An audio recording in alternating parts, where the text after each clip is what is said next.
Dimanche, hangover numéro 221.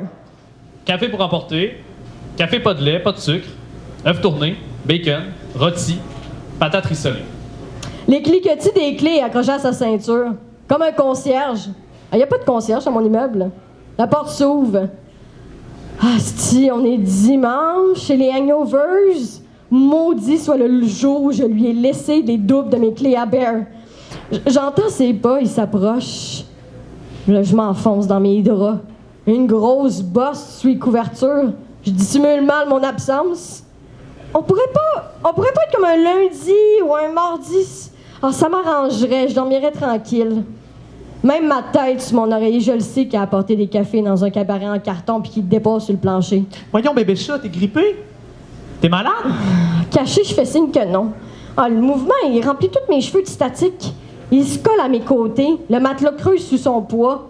Je sors la tête des draps. On pogne un choc électrique. Ah, asti. Voyons donc, Bear, il a même pas enlevé ses Kodiak. On est dans mon lit. Pis tant pis. Je ferme ma gueule. On dit rien. Comme ça. Je fixe mon réveil matin. D'ici 1 minute, il va gricher entre 2 postes. Je parviens jamais à le syntoniser comme du monde. 11h30. Ça y est, il griche. Sous l'imperceptible voix de l'animatrice, un blizzard radiophonique déferle dans la chambre. Ah, peu importe, là, j'aurais même pas bougé pour le faire taire. J'aurais snoozé l'alarme jusqu'à l'heure arrivée. Comme à chaque dimanche. Ben, il s'étire le bras là, pour taper sur tous les pitons. Puis il m'écrase la face au passage. C'est plutôt en tirant en prise qu'il réussit à l'éteindre. Hey, Pouliche, est pas là? Ah, elle m'a dit qu'elle arriverait plus tard. Ah, mais Elle essayait d'avoir un rendez-vous là, de dernière minute chez le coiffeur. ses cheveux, ils étaient bien beaux la dernière fois que je l'ai vu. Ben, elle dit qu'elle a une repousse. Sans sortir du lit, je prends mon café puis j'y tends le sien. Hey, gars, là, enlève tes bottes de mon lit, au moins le gros pas propre. Mais j'ai frette aux pieds. Ah, c'est bien une raison de merde. M'a te prêté des bas. Là, il va y avoir plein de feuilles mortes dans mon lit à cette heure. Ah, m'a les laver tes draps. Qu'est-ce qui dit que je voudrais pas rester toute couchée dans ma vie, couchée dans mon lit, de même, tout le temps? Ce serait pas pratique pour les laver, ça? OK. Mais pourquoi tu voudrais plus te lever? Tu serais toujours bien obligé d'aller pisser? Ouais. Hein? À moins que tu t'achètes un pot de chambre? Hein? Un pot de chambre? Ah, wesh, hostie, un pot arc, c'est dégueulasse, franchement. Hey, mais ça n'a pas rapport.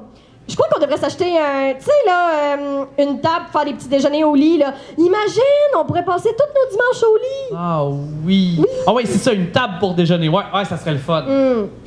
Il va finir par l'aborder le sujet. J'ai lâché Gay 411. Ben, le site, là, il est lettre, là. Il y a trop de cox, là, comme des photos de profil, là. Ça manque de classe. Ouais, il va finir par l'aborder. Fait que je me suis inscrit à un nouveau site.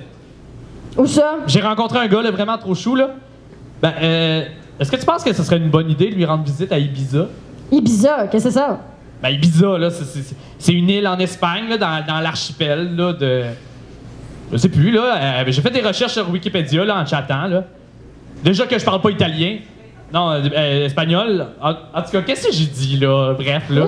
Je me souviens plus de tout. Mais là-bas, là, il y a des gros parties à l'année. À l'année. Le gars, il habite sur une île de party. Comme si la croisière Bud Light avait échoué sur une plage. Ouais, genre. On pourrait faire comme une pierre deux coups. Vous, le party, puis moi, je rencontre l'amour de ma vie. Ah, tu demanderas à Pouliche. Et en te demander et convaincre Pouliche, c'est vraiment un monde de différence parce que convaincre. Je sais pas si vous autres avez des amis de même, mais Pouliche, pour la convaincre, il faut absolument, pour que tu l'amènes en vacances, qu'il y ait des dépliants avec des statistiques, des pourcentages et des prix fixes.